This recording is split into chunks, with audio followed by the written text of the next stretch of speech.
पवन जाधव, ज्या पवन जाधवने महाराष्ट्राला खदखदून हसवलं, आज तोच पवन जाधव स्वतःच्या टीम सोबत, स्वतःच्या कुटुंबासोबत रडताना दिसतो. तो स्वतःसाठी नाही रडत, तो रडतोय आपल्या टीमच्या सर्व सदस्यांसाठी.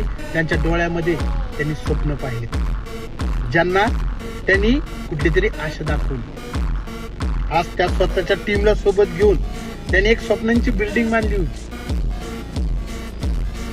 स्वतः नेतृत्व करत त्या बिल्डिंगचा पाया तो रचत होता. कुठेतरी बिल्डिंग तयार झाल्याच्या नंतर, काही क्षणामध्ये ती बिल्डिंग कोसळल्याच्या नंतर काळजाचं पाणी होतं, असं पाणी पाणी आज पवन जाधवचं झालं असं.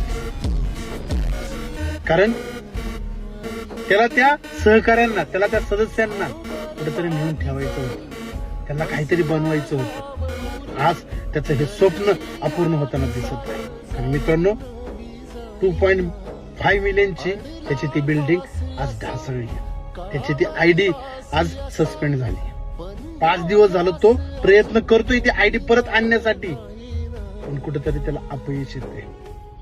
स्ट्राईक का बसली, कुठल्या जळक्या लोकांनी स्ट्राईक मारली हे माहित नाही, पण खरंच पवन जाधव हा येडामाईचा भक्त आहे.